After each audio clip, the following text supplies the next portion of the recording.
మనతో పాటు ఉన్నారు ఆయుర్వేద వైద్యులు డాక్టర్ హేమంత్ కుమార్. నమస్కారం సార్. నమస్తే సార్, ఈ రోజు మన వ్యూవర్స్ కోసం ఏ టాపిక్ డిస్కస్ చేయబోతున్నాం? ఇప్పుడు నాకు రీసెంట్ గా చేసిన వీడియోస్ లో కానీ నా పేషెంట్స్ కానీ రెగ్యులర్ గా అడుగుతున్న విషయం ఏంటంటే కార్న్, అంటే కాళ్ళలో వచ్చే కార్న్స్, ఆనెలు, కళ్ళొత్తులు అంటారు. సో రీజనల్ లాంగ్వేజ్ లో కొన్ని ప్రాంతాల్లో అంటారు. మనమైతే కార్న్స్ అండ్ కాల్స్ అంటాం. కాళ్ళల్లో వస్తాయి మేజర్ గా. సో వాటి కోసం అయితే మనం ఈ రోజు ఒకసారి డిస్కస్ చేద్దాం. ఎందుకంటే ఇవి రెగ్యులర్ గా చాలా మంది దగ్గర నేను వింటూ ఉన్నాను, చాలా కారణాల వల్ల వస్తాయి. అండ్ వాళ్ళు కూడా సార్ మేము సర్జరీకి వెళ్ళాము, లాసర్ ట్రీట్మెంట్ కి వెళ్ళాము అని చెప్తున్నారు. సో కాబట్టి దానికోసం అనేది నేను ఇవాళ డిస్కస్ చేద్దాం అనుకుంటున్నాను. రైట్ సార్, అసలు కార్న్స్, ఆనెలు ఎందుకు వస్తాయి? అసలు రీజన్ ఏంటి? ఎందుకు వస్తాయంటే దానికి చాలా కారణాలు ఉంటాయండి. ఒకటి, first of all ill fit చెప్పుల షూస్ వేసుకోవడం, అంటే సరిగ్గా సరిపోని చెప్పులు కానీ, చిన్న సైజ్ గా ఉండే చెప్పులు, షూస్ అలాంటివి వేసుకోవడం వల్ల వస్తాయి. లేదు అంటే కనుక అన్ఈవెన్ సర్ఫేసెస్ మీద నడవడం వల్ల వస్తాయి. రాళ్ళలో, రప్పల్లో, రోడ్స్ మీద ఎక్కడ పెడితే అక్కడ నడవడం వల్ల వస్తాయి. ఇదేంటంటే మన స్కిన్ ప్రొటెక్ట్ చేసుకోవడానికి, ప్రెషర్ నుంచి, ఫ్రిక్షన్ నుంచి ప్రొటెక్ట్ చేసుకోవడానికి వచ్చే సైడ్ ఎఫెక్టే ఈ కార్న్స్ అన్నమాట. సో ఇవి రాకుండా ఉండడానికి మనం ఏం చేయాలంటే, first of all foot care neat గా తీసుకోవాలి. కాళ్ళు రెగ్యులర్ గా ఫ్రీక్వెంట్లీ కాళ్ళు వాష్ చేసుకోవడం.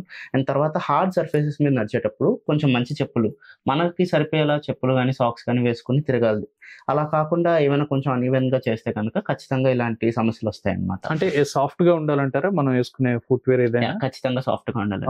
లేకపోతే దీని వల్ల వచ్చే సిమ్టమ్స్ మనకి భరించలేనంతగా ఉంటాయి. దీనివల్ల ఎలాంటి ప్రమాదాలు జరగవండి, అసలు ప్రమాదకరం ఏం కాదు.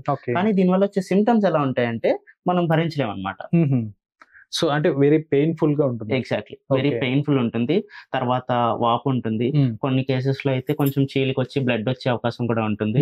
అండ్ కాలు కనీసం కింద మోపడానికి కూడా కష్టపడే సిచ్యుయేషన్స్ కూడా ఉంటాయి అన్నమాట, క్రానిక్ అయిపోతే. సరే, ఇప్పుడు ఈ కార్న్స్ కి అనుకున్నాం కదా, సో ఈ ఆనెలకు సంబంధించి ట్రీట్మెంట్ అనేసరికి సర్జరీ అంటారు, లేదంటే లేజర్ ట్రీట్మెంట్ అంటారు. సో ఇవి చేయించుకున్నా సరే రిపీటెడ్ గా వస్తూ ఉంటాయి. దీనికంటూ సొల్యూషన్ అంటూ ఏమైనా ఉందంటారా? ఖచ్చితంగా అండి. ఇప్పుడు సర్జరీస్ కానీ, లాసర్ ట్రీట్మెంట్స్ కానీ చేయించుకుంటారు. ఎందుకంటే అడ్వాన్స్డ్ టెక్నాలజీ వచ్చింది కాబట్టి ఆబ్వియస్లీ లాసర్ ట్రీట్మెంట్ చేస్తారు ప్రతి దానికి. ఎన్నిసార్లు లాసర్ ట్రీట్మెంట్ చేస్తారు? ఇప్పుడు ఒకసారి వచ్చింది, లాసర్ ట్రీట్మెంట్ చేయించుకున్నారు, సర్జరీ చేసుకున్నారు, మళ్ళీ రీఅకరెన్స్ వచ్చింది అనుకోండి, మళ్ళీ ఆన్సెట్ ఉంది అనుకోండి, మళ్ళీ ఎన్నిసార్లు లాసర్ ట్రీట్మెంట్ కి వెళ్ళడానికి కూడా వాళ్ళకి ఇబ్బంది అవుతుంది. సో నాకు వచ్చే పేషెంట్స్ కూడా అలానే అడుగుతారు, సార్ ఆల్రెడీ ఇంతకుముందు సర్జరీ చేసుకున్నాను, మళ్ళీ వస్తుంది, ఏం చేయాలి? సో నేను వాళ్ళకి మెడిసిన్ కంటే కూడా ఒక మంచి హోమ్ రెమెడీ చెప్తాను అనమాట. మీకు ఒకసారి వచ్చింది అంటే కనుక, ఒకసారి మీ ఫుట్ అనేది ఆ ఫ్రిక్షన్ కి, ఆ ప్రెషర్ కి అలవాటు పడి మీకు కార్న్స్ కనుక వచ్చాయంటే మళ్ళీ వచ్చే అవకాశం ఖచ్చితంగా ఉంటుందమ్మా. ఎన్నిసార్లు సర్జరీకి మెడిసిన్స్ వేసుకుని మెడిసిన్స్ వల్ల వచ్చే సైడ్ ఎఫెక్ట్స్ మినిమైజ్ చేద్దాం. కాబట్టి నేను మీకు ఒక మంచి రెమెడీ చెప్తాను, ఒక మంచి ట్రీట్మెంట్, హోమ్ ట్రీట్మెంట్ చెప్తాను అని చెప్పి నేను ఒక ట్రీట్మెంట్ చెప్తాను. సో అలానే నా పేషెంట్స్ తో పాటు వ్యూయర్స్ కి కూడా ఒక మంచి హోమ్ ట్రీట్మెంట్ అనేది చెప్తాను కార్న్స్ కోసం. దానికోసం కావాల్సిన ఇంగ్రీడియంట్స్ ఏంటో ఒకసారి చూద్దాం. అంటే ఇప్పుడు అది ఏ స్టేజ్ లో ఉన్నా ఇది పనిచేస్తున్నట్టు, ఏ స్టేజ్ లో ఉన్నా పనిచేస్తుంది. కొంచెం ఇప్పుడు క్రానిక్ గా ఉందంటే డిలే అవుతుంది, అక్యూట్ గా వచ్చిందంటే, నిన్న మొన్న వచ్చిందంటే త్వరగా తగ్గిపోతుంది. ఏ స్టేజ్ లో ఉన్నా కూడా ఖచ్చితంగా రిలీఫ్ అయితే ఉంటుంది, బెటర్ ఇదైతే ఉంటుంది. సో ఎవరైతే ఇబ్బంది పడుతున్నారో దాంతో సో ఈ టిప్ ఒకటి పాటిస్తే సరిపోతుంది. మరి ఎక్కువ పెయిన్ ఉన్న వాళ్ళకి పెయిన్ కంట్రోల్ అవ్వటానికి మాత్రం ఈ రెమెడీ పనిచేయదు. పెయిన్ కంట్రోల్ అయ్యే లోపే, అంటే పెయిన్ వచ్చే లోపే వాడితే గనక ఖచ్చితంగా పనిచేస్తుంది. సో పెయిన్ ఉంటే గనక పెయిన్ తగ్గడానికి ఒక 3-4 days భరించాల్సి ఉంటుందండి. పెయిన్ లేకముందు, పెయిన్ ఆన్సెట్ కంటే ముందే మనం ఈ హోమ్ ట్రీట్మెంట్ స్టార్ట్ చేసాం అనుకోండి, అసలు నొప్పి కూడా రాదనమాట. నొప్పి వరకు వెళ్లే ముందే మనం తగ్గించుకోవచ్చు. మనం ఇప్పుడు హోమ్ ట్రీట్మెంట్ కి మనం దీన్ని ఒక లేపనం అనుకోవచ్చు అండి, ఆరెల్స్ ఆయింట్మెంట్ అనుకోవచ్చు, మనం ఎలా అయినా అనుకోవచ్చు. బట్ దీనికి కావాల్సిన ఫస్ట్ ఇంగ్రీడియంట్ వచ్చి మస్టర్డ్ ఆయిల్ అండి, ఆవ నూనె. ఇది బేస్, మనం తీసుకునేదానికి బేస్. ఆవ నూనె కావాలి, పసుపు కావాలి. పసుపు యాంటీ ఇన్ఫ్లమేటరీగా పనిచేస్తుంది, ఎందుకంటే మనకు అక్కడ వాపు వస్తుంది, చీలికి వస్తుంది అని చెప్పాం కదా, గాయాన్ని ఈజీగా మానడానికి మనకు పసుపు కావాలి. అండ్ ఇది వచ్చి అతిమధురం పౌడర్ అండి, అతిమధురం పౌడర్ మనం ఎక్స్టర్నల్ అప్లికేషన్ ఈ ఆనెల కోసం వాడతాము. సో అది కూడా హీల్ చేయడానికి బాగా పనిచేస్తుంది. తర్వాత లెమన్ అండి, లెమన్ వాడతాం.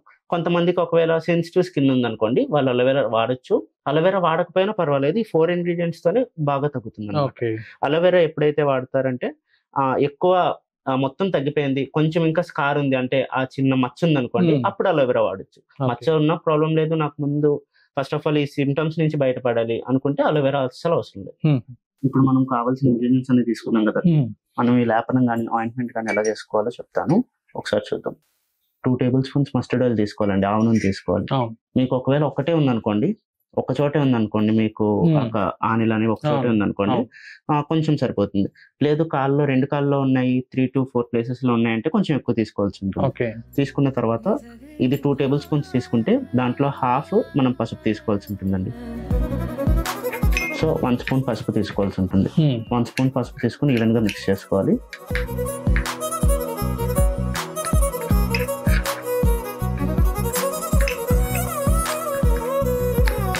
ఈవెన్ గా మిక్స్ అయిన తర్వాత మనం ఒక 1/2 స్పూన్ అతిమధురం పౌడర్ తీసుకోవాల్సి ఉంటుందండి. సో ఇదంతా మిక్స్ అయిన తర్వాత కన్సిస్టెన్సీ మీకు కొంచెం ఆయింట్మెంట్ లో వస్తుంది అనమాట. ఆయింట్మెంట్ లో వచ్చిన తర్వాత దాన్ని అప్లై చేసుకోవాల్సి ఉంటుంది.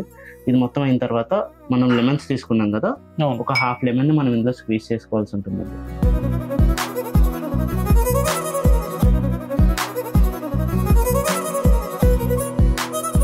ఈవెన్ గా మిక్స్ చేసుకోవాలి. లెమన్ అనేది ఎసిడిక్ నేచర్ కదా, ఇప్పుడు పగుళ్ళు వచ్చి కొంచెం రక్తం వస్తుంది. సో ఆ టైంలో అది అప్లై చేస్తే కొంచెం మంట పడుతుందేమో కదా. కొంచెం చాలా లైట్ గా ఉంటుందండి. దాన్ని మనం న్యూట్రలైజ్ చేయడానికి మనం ఆల్రెడీ ఇందులో మస్టర్డ్ ఆయిల్ వాడాం, ఆయిల్ బేసే కాబట్టి ఆ లెమన్ మీకు అంత ఎఫెక్టివ్ గా పనిచేసి మంట నొప్పి అలాంటివి ఉండవు అనమాట. సో దాంట్లో ఏం ప్రాబ్లం ఉండదండి. లెమన్ కూడా ఏంటంటే చాలా త్వరగా అది యాంటీబయాటిక్ లో పనిచేస్తుంది. అందులో సిట్రిక్ యాసిడ్ ఉంటుంది కదా, ఆ సిట్రిక్ యాసిడ్ ఉండడం వల్ల లెమన్ అనేది యాంటీబయాటిక్ లో పనిచేస్తుంది. దాంట్లో మీకు అక్కడ గాయం అయితే గనక మీరు కాళ్ళలో అడుగు భాగంలో అవుతాయి కదా, సో అడుగు భాగంలో అవడం వల్ల మీరు నడుస్తూ ఉంటే రకరకాల దుమ్ము ధూళి అంతా తగులుతూ ఉంటుంది. దాని వల్ల ఇన్ఫెక్షన్ అది అవ్వకుండా, ఫర్దర్ ఇన్ఫెక్షన్ రాకుండా లెమన్ అనేది స్టాప్ చేస్తుంది సిట్రిక్ యాసిడ్ ఉండడం వల్ల. సో అది ఎసిడిక్ నేచర్ ఉంటుంది కాబట్టి ఎసిడిక్ నేచర్ అందుకు పనిచేస్తుంది. చూసారు, ఈ కన్సిస్టెన్సీ వస్తుంది. ఈ కన్సిస్టెన్సీ వచ్చిన తర్వాత ఏం చేస్తారంటే దీన్ని అప్లై చేసుకుని మీరు ఓవర్ నైట్ ఉంచాల్సి ఉంటుందండి. ఓవర్ నైట్ మీరు ఈ ఆయింట్మెంట్ లేపనాన్ని ఉంచేసి మీరు కావాలంటే ఒక క్లాత్ తో ర్యాప్ చేసేయచ్చు. ఒక లెనిన్ క్లాత్ తీసుకుని లేదంటే ఒక కర్చీఫ్ కానీ తీసుకుని మీరు దానికి చుట్టేసుకుంటే ఎక్కడ అంటుకోకుండా మీకు కేవలం గాయం మీద మాత్రమే అది నిలబడుతుంది. సో మార్నింగ్ లేవగానే మీరు వాష్ చేసేసుకుని రెగ్యులర్ గా మీ యాక్టివిటీ మీరు చేసుకోవచ్చు. ఒకవేళ మీకు కుదిరితే కనుక డైలీ 2 to 3 టైమ్స్ ఈ ఆయింట్మెంట్ ని లేపనాన్ని అప్లై చేసుకున్నా కూడా ఇంకా బెటర్ రిజల్ట్ అనేది ఉంటుంది. ఈ ఆనిల్ వల్ల ఏమైనా కాంప్లికేషన్స్ ఏమైనా ఉన్నాయంటారా? ఆనిల్ వల్ల మాక్సిమం ఎలాంటి కాంప్లికేషన్స్ ఉండవండి. ఆనిల్ వల్ల అంటే కాన్స్ వల్ల ఎప్పుడు ప్రాబ్లం ఉంటుంది అంటే కేవలం డయాబెటిక్ పేషెంట్స్ లో. డయాబెటిక్ పేషెంట్స్ కి ఏదైనా గాయం అయితే గనక త్వరగా తగ్గదు.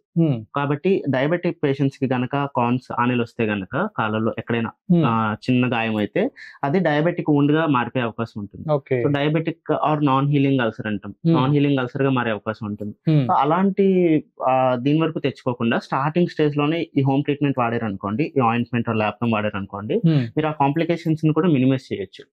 అలాంటి ఫర్దర్ కాంప్లికేషన్స్ అంత వరకు దీనికి వెళ్లకుండా మనం స్టార్టింగ్ లో డయాబెటిక్ పేషెంట్స్ కూడా చాలా హెల్ప్ అవుతుంది. డయాబెటిక్ పేషెంట్స్ కి ఇంకా ఎక్కువ హెల్ప్ అవుతుంది. మిగతా పేషెంట్స్ కి ఏంటంటే కేవలం పెయిన్ మాత్రమే ఉంటుంది. డయాబెటిక్ పేషెంట్స్ కి దాని వల్ల ఫర్దర్ కాంప్లికేషన్స్ ఎక్కువ. సో స్టేజ్ 1 లోనే మనం ఆపేయచ్చు, క్యూర్ చేసుకోవచ్చు. రైట్, చాలా చక్కని ఇన్ఫర్మేషన్ మా వ్యూవర్స్ కోసం రెమెడీ రూపంలో, అది కూడా అది ఎలా ప్రిపేర్ చేసుకోవాలి, దానికి కావాల్సిన ఇంగ్రీడియంట్స్ ఏంటని చెప్పి చాలా ఓపిక్ గా మాకైతే ఇన్ఫర్మేషన్ అందించారు. Thank you. నమస్తే.